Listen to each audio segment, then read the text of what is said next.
Ya, bismillahirrahmanirrahim. Assalamualaikum warahmatullahi wabarakatuh. Alhamdulillah rabbil asyhadu an la ilaha illallah wa asyhadu anna Muhammad Rasulullah. La ilaha illallah wahdahu la syarikalah, lahul mulku wa lahul hamdu, biyadihi khairu yuhyi wa yumiitu wa huwa ala kulli syai'in qadir. Terima kasih ya, dan berbahagia sekali saya bisa bertemu dengan adik-adik Tamadun FAI ya, di UMM ya. Yang pada kesempatan kali ini, perkenalkan nama saya Tinu Dwi Cahyani ya. Saya sebagai dosen Fakultas Hukum UMM, sekaligus sebagai Ketua Lembaga Konsultasi dan Bantuan Hukum Pimpinan Daerah Aisyah Kota Malang. Di sini saya diamanahi oleh panitia ini untuk menyampaikan materi kemuhammadiyahan. Ya, ini saya izin share screen dulu ya berkaitan dengan PPT pada sore hari ini. Ya. Berkaitan dengan kemuhammadiyahan, saya diminta cerita ini mengenai sejarah berdirinya, yaitu ya sejarah berdirinya Muhammadiyah. Ya. Ada faktor-faktor ya yang menyebabkan kenapa kemudian Muhammadiyah ini didirikan waktu itu ya oleh Kiai Haji Ahmad Dahlan. Ya.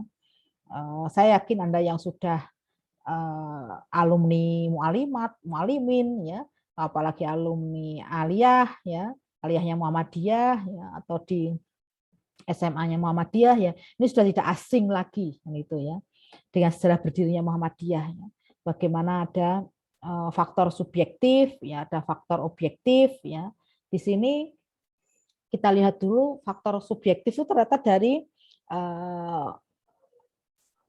pendirinya sendiri, yaitu Kiai Haji Ahmad Dahlan ya, yang mana melihat realita masyarakatnya ya waktu itu ya, bagaimana kemudian waktu itu kan masih penjajahan ya, penjajahan di Indonesia ya, masih dijajah oleh Belanda itu ya.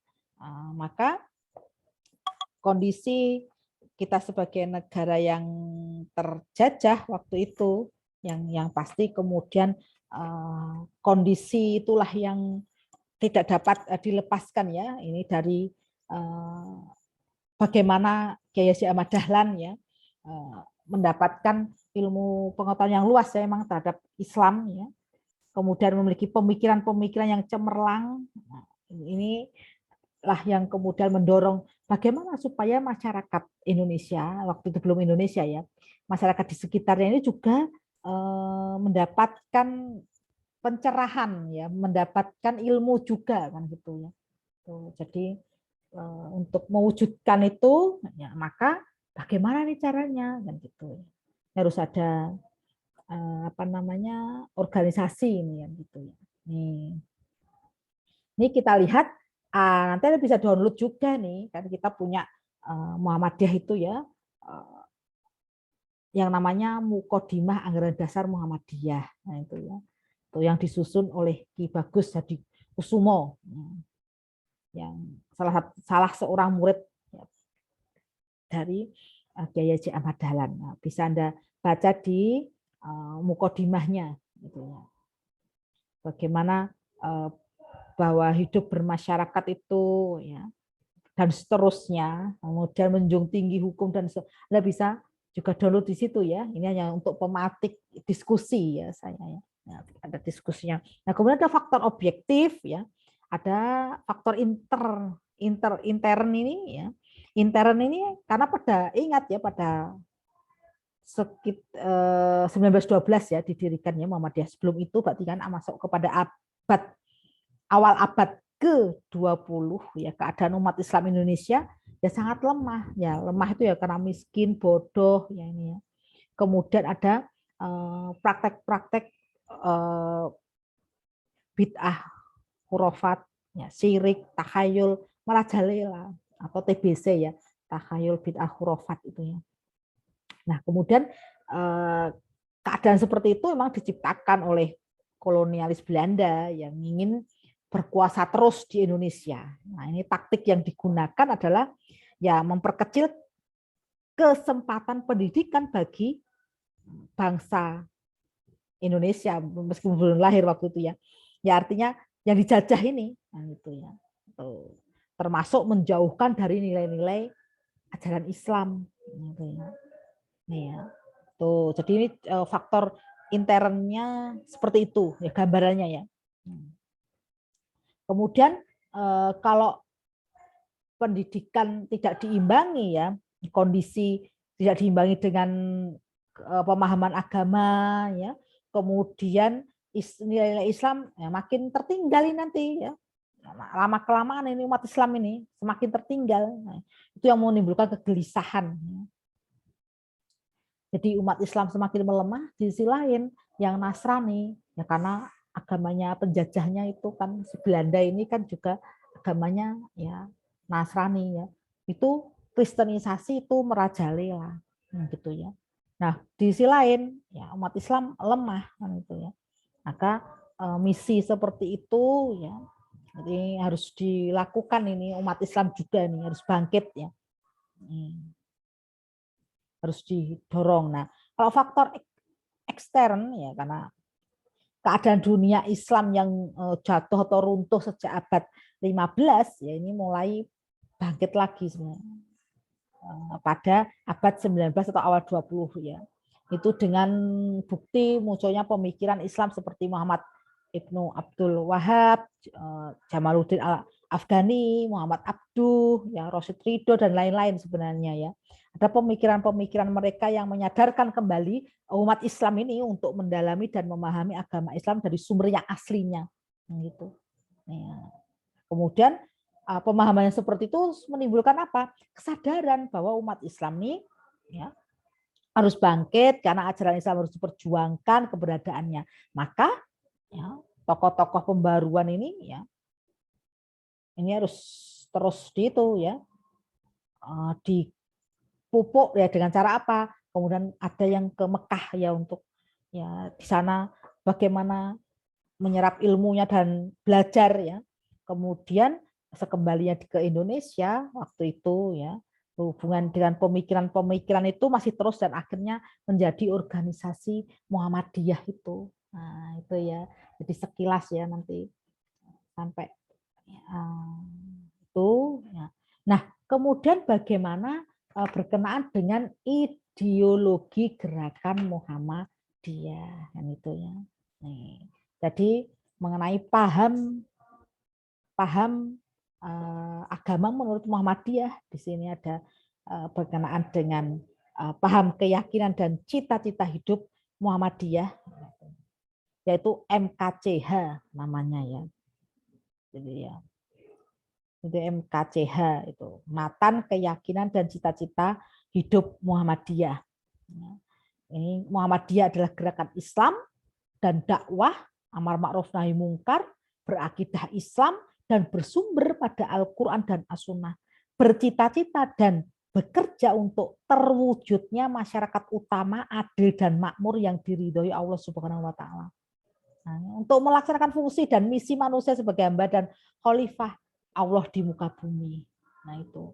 Makanya nanti gerakan-gerakan Islam apa namanya? Organisasi Muhammadiyah ini dakwah amar ma'ruf nahi mukarnya diwujudkan ya, dengan nanti program kerja yang real itu tadi.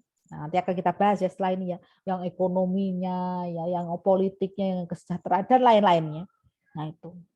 Nah, yang selanjutnya Muhammadiyah berkeyakinan bahwa Islam adalah agama Allah yang diwahyukan kepada Rasulnya, yaitu Nabi Muhammad SAW. Kemudian sejak Nabi Adam, Nuh, Ibrahim, Musa, Isa dan seterusnya sampai kepada Nabi penutup Muhammad SAW sebagai hidayah dan rahmat Allah kepada umat manusia sepanjang masa dan menjamin kesejahteraan hidup material dan spiritual, duniawi dan ukhrawi, kan begitu. Ini meyakini akan hal itu, yakin bahwa ya agama Islam diturunkan kepada nabi-nabi tadi yang saya sebutkan tadi itu, dan memang rahmat, hidayah ya, itu dari Allah.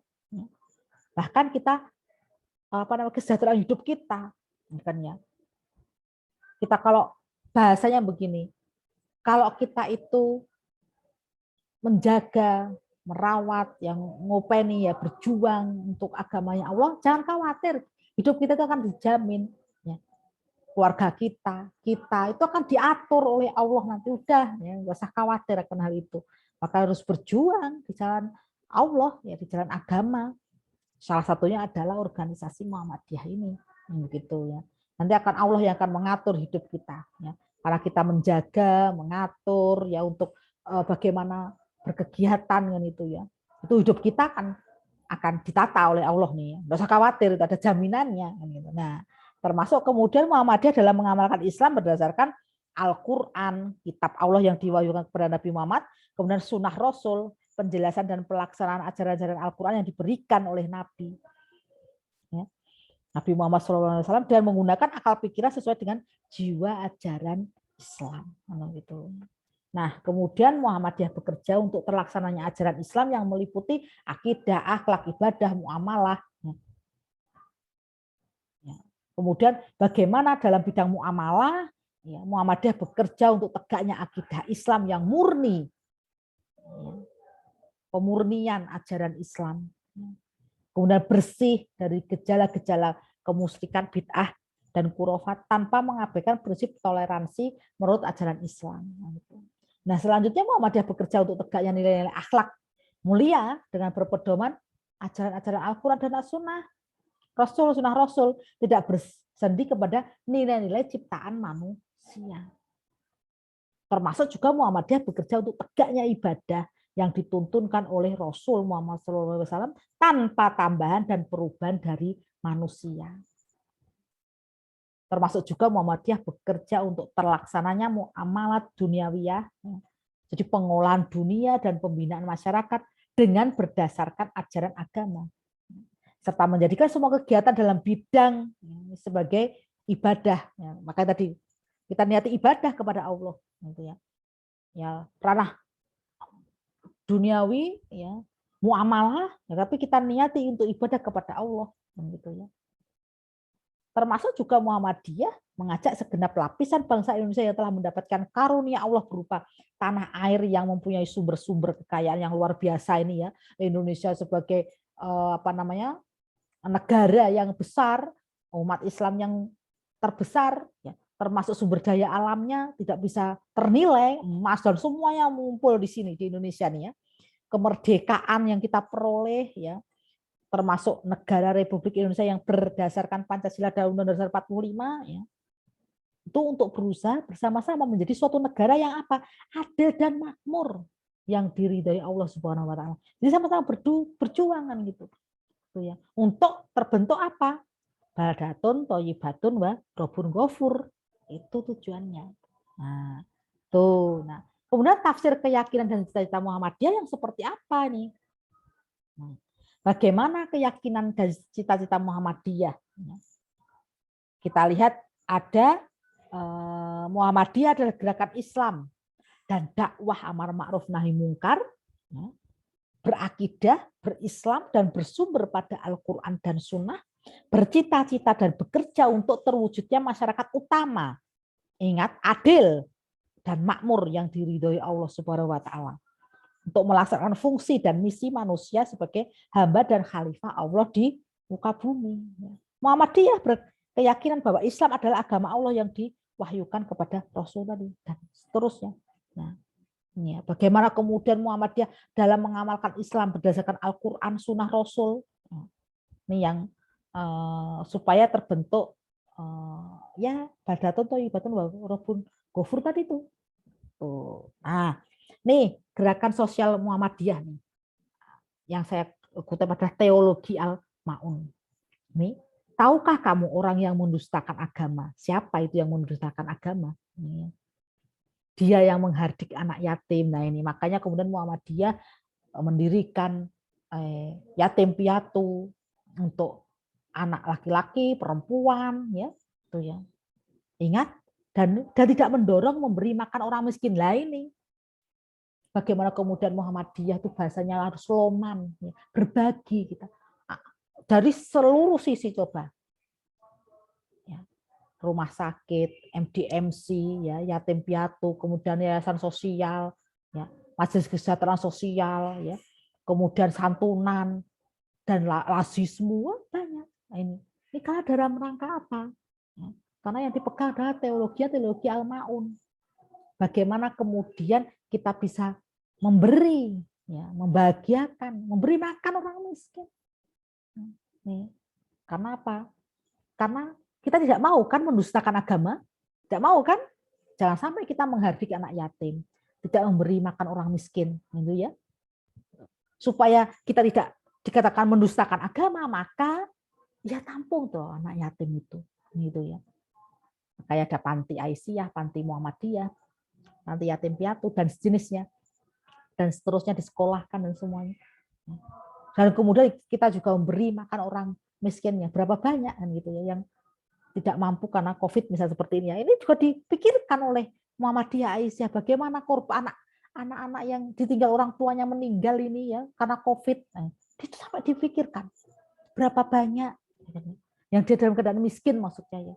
Kalau yang kaya ya enggak kan gitu ya. Dia yang miskin. Nah, selanjutnya maka celakalah orang yang sholat tuh. Orang yang sholat celaka loh ya.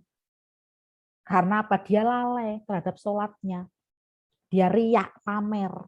Coba kalau Anda saksikan di mana-mana. Hati-hati nih ada orang kalau ada itu terselip sedikit ada rasa untuk bilang ya. Dan ini bisa atas miliaran ya, harga atas miliaran, kemudian mobil, wah mewah dan semuanya boleh-boleh saja. Tapi ingat jangan sampai loh ya kita terbersit rasa sombong ya. Karena yang berhak sombong itu hanya Allah. Nah, itu ya. Itu apalagi terus kemudian enggan memberikan bantuan, apalagi tidak mau memberi. Wah, itu tambah nanti nih orang-orang yang celakanya. Tuh, makanya gerakan sosial Muhammadiyah itu diberlakukan terus ya, tidak berhenti. Nah, itu ya. Nah, kemudian ciri-ciri perjuangan Muhammadiyah adalah perjuangan menegakkan dan menjunjung tinggi agama Islam sehingga terwujud masyarakat utama tadi yang sudah saya sebut, adil dan makmur yang diridhoi Allah Subhanahu wa taala. Ini sesuai dengan anggaran dasar Muhammadiyah bab 2 pasal 3. Perjuangan Muhammadiyah dilaksanakan melalui gerakan dakwah amar ma'ruf nahi munkar di seluruh lapangan kehidupan dengan sasaran umat dakwah dan umat ijabah baik level perseorangan maupun masyarakat. Namanya aja gerakan dakwah amar ma'ruf, mengajak yang baik.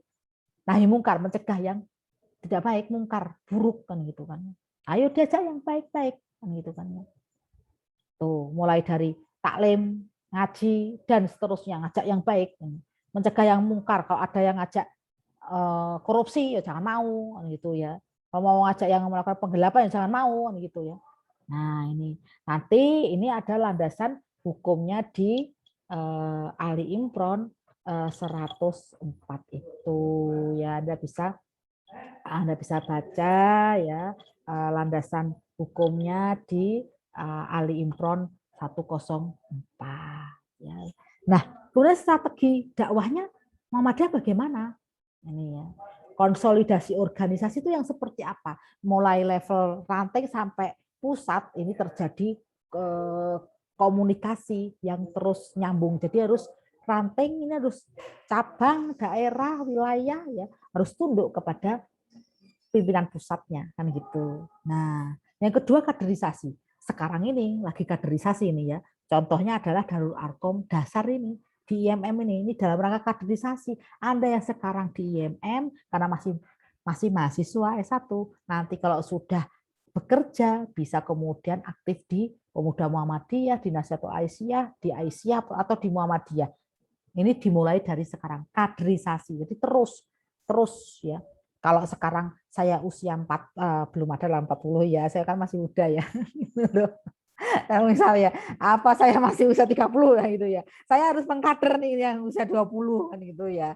Dan seterusnya. Ini harus mengkader kan itu. Itu organisasi pengkaderan karena Muhammadiyah itu. Jadi harus mengkader. Jangan sampai kemudian putus ya. Yang sudah yang usia 20 ya harus mengkader yang usia 15 tahun, 10 tahun IPM gitu ya. Dan seterusnya. Nah, kemudian kepemimpinan ya. Kepemimpinan di Muhammadiyah itu kolektif kolegial ya artinya apa ya sama-sama menjadi milik bersama ini ayo kan gitu kan ya. Dari mulai ranting sampai pusat kan gitu kan ya. Tidak ada kemudian oh ini keputusan murni dari ketua saja tidak, tapi ada keseluruhan 7 orang pimpinan harian tadi itu ya. Nah, ini di kepemimpinan seperti itu. Nah, Termasuk ada gerakan tajdid pembaruan tadi itu. Pembaruan seperti apa dari segala lini yang gitu ya, supaya meminimalisir terjadinya takhayul bid'ah dan khurafat itu gitu ya. Nah, untuk gerakan dakwahnya itu di dakwah itu tidak hanya loh ya, tidak hanya di atas mimbar saja, tidak hanya itu, tapi dakwah kemudian bisa ke lini-lini termasuk ya. Kalau saya di hukum ya ini berarti ranah hukum berarti ya bagaimana kemudian memberikan apa namanya rasa keadilan kepada justisia balance pencari keadilan yaitu ya.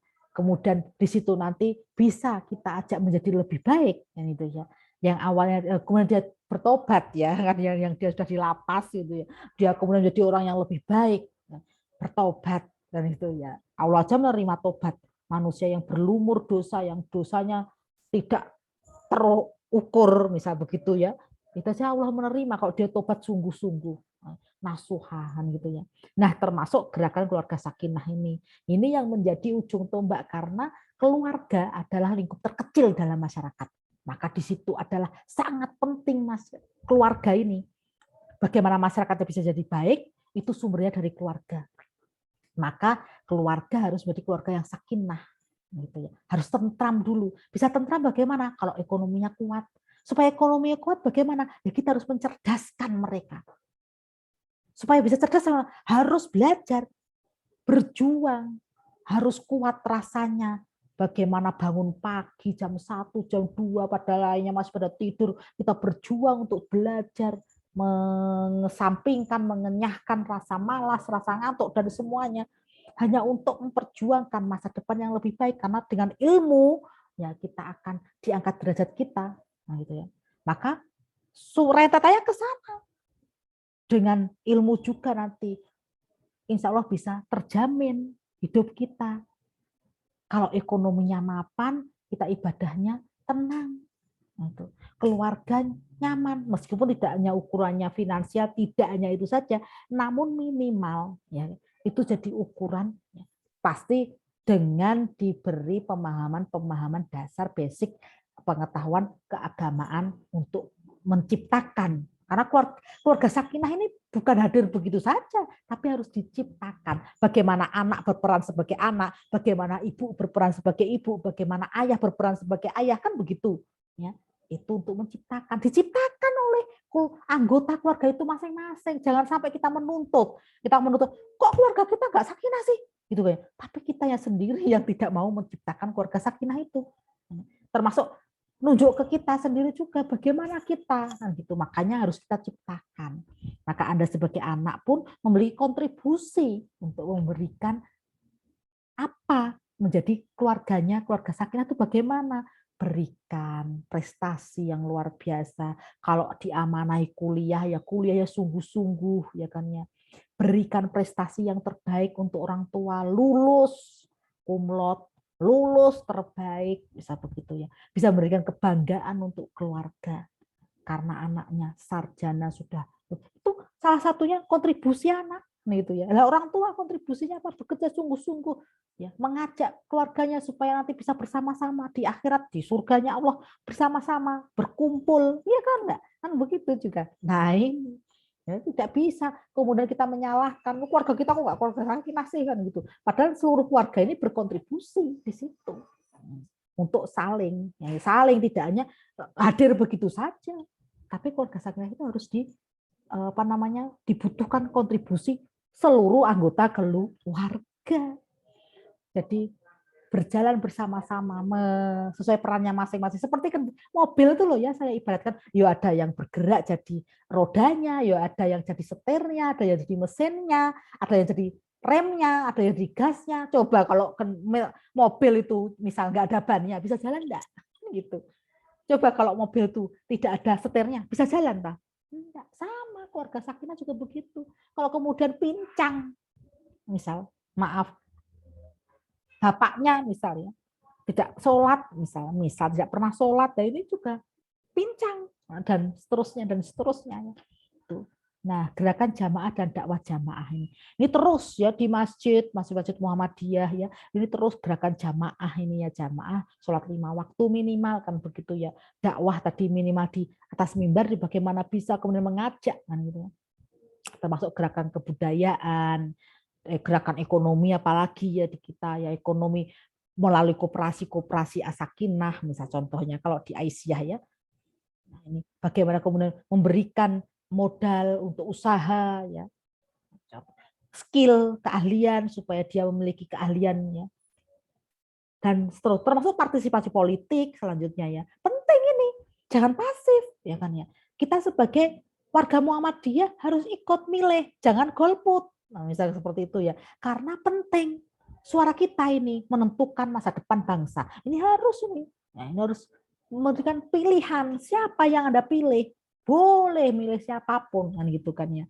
Yang penting harus memiliki standar-standar tadi itu yang memperjuangkan keadilan sesuai dengan tujuan Muhammadiyah tadi loh yang saya sampaikan.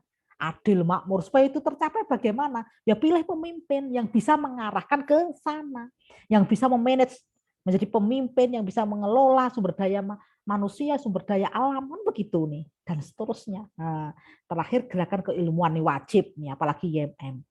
Karena kan ada intelektual, humanis, religius ya. Ini keilmuan wajib bagaimana Anda bisa menulis kalau tidak dilalui dengan membaca. Nah, gitu. Budaya menulis ya. Itu harus dibiasakan. Nah, harus dipaksa kalau tidak dipaksa ya tidak bisa nanti. Nah, itu harus dipaksa. Itu ya. Dan seterusnya ya nanti keilmuan itu bisa melalui apapun itu bisa melalui majelis ilmu, bisa melalui seminar, bisa melalui pelatihan ya dan seterusnya. Tidak bosan kita contoh ya apa namanya untuk terus menuntut ilmu gitu ya. Bagaimana ya kalau saya ya misal S1 sudah lulus langsung S2, S2 sudah belum selesai setelah selesai S1 langsung pendidikan khusus profesi advokat misalnya. Kemudian S2 dan sesuai dengan karirnya ya. Kemudian sekarang saya jadi mahasiswa juga Mas ya, mahasiswa S3 ya. Tuh, sama-sama mahasiswa kita ya. Nah, itu artinya tidak bosan untuk menuntut ilmu secara pribadi maupun kemudian mengembangkan kepada masyarakat. Bagaimana ilmu kita bisa diimplementasikan kepada masyarakat. Itu sangat penting. Mahasiswa harus menulis ya, kritis. Kalau saya nulis buku, nulis di jurnal, artikel ya. Anda silahkan menulis ya, opini di koran-koran dan sejenisnya itu harus diasah seperti pisau itu harus diasah terus ya diasah kalau tidak pernah diasah tidak akan tajam analisisnya dan seterusnya. Ini terima kasih banyak ya selanjutnya bisa diskusi tanya jawab dan semuanya ya saya terima kasih banyak nih mohon maaf ya yang sedikit ini semoga bermanfaat jika ada kesalahan saya datanya dari saya pribadi ya kalau ada kebenaran datanya dari Allah Subhanahu wa taala. Terima kasih. Wassalamualaikum warahmatullahi wabarakatuh.